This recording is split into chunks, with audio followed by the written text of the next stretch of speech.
Hi guys, welcome back to the channel. I hope you're doing really well. Listen, I want to kick off this video by firstly saying thank you to everyone who's liked all the previous videos and commented and obviously subscribed. It really does mean the world to me. So I really want to say thank you to those of you who have actually made the effort to do that. So really appreciate it.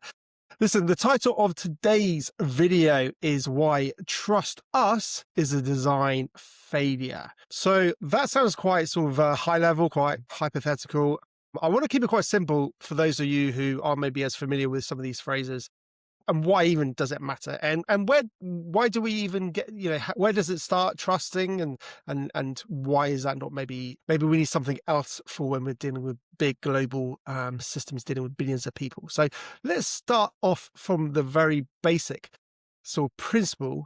And that is really when a system, let's frame this from the beginning. I think the key point is when a system gets criticized, whether it's an AI system or a financial services company blows up or a platform has a big data breach, these systems, these platforms, their response is often wrapped up around trust us. Trust us, we'll fix it. Trust us, we've got compliance. Trust us, it's going to be okay. We've got policies and privacy policies and this and that.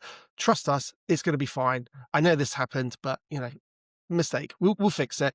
Your data's not. Don't worry. We'll just move on. We'll try and forget about it. But the reality is that systems that rely on trust at scale, they fail accidentally. They fail by design. So that's the sort of setting. The problem with big systems and why trust is probably not the best metric or way to design systems. But let's roll it back slightly and let's explore why trust exists at all. And then we'll bring it all around and pull it all together towards the end of the video.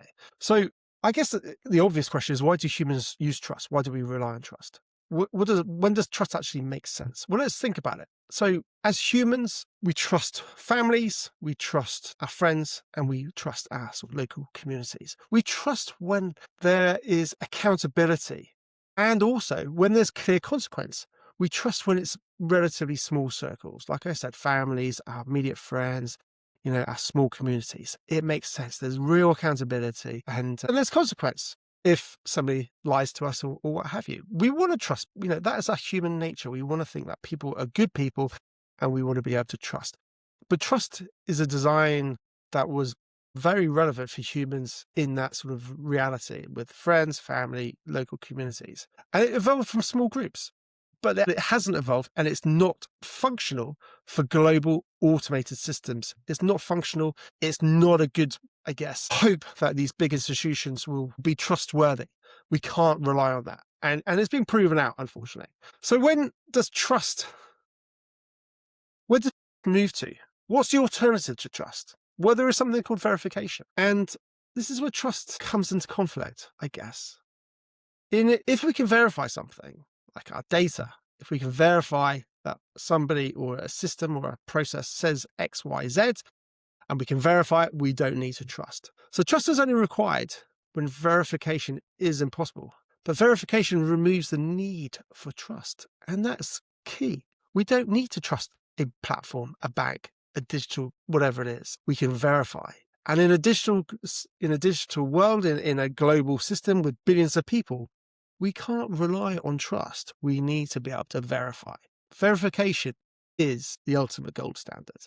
And the reality is the more opaque a system is, the more trust it demands. Because quite simply, it can't verify it. You can't verify what it's saying is true. So it demands that you trust it. And that could be wrapped up in branding, in marketing speak, and glossy magazines and amazing promotional videos. And you might buy into the brand and all the rest of it. That's what they want. But the more opaque it is, the more it demands that you trust it. The reality is, if you can verify a system independently, you don't need to trust it. And if you're being asked to trust it, verification isn't available. So I guess what I'm proposing and what I'm arguing is scale breaks trust. Large systems remove visibility. Automation removes accountability. Power becomes asymmetric. And individuals lose leverage. Whether it's through AI platforms or social media platforms or financial systems, at scale, trust isn't a virtue, it's a liability. So whenever you're told or asked to trust us, you could probably use it as a bit of a sniff test, a bit of something doesn't quite smell right here. And I think you'll probably have the right sense there, because in all honesty, trust us, the phrase trust us appears when systems are usually opaque, control is centralized, and users, you, usually lack alternatives. It's not reassurance. You should probably think of it as a signal that you probably can't trust them, particularly if you can't verify it. So what do good systems do instead? What is an alternative? What is a good option? So we've identified the problems with trusting big systems, global systems, particularly if you can't verify. So what does a good system look like?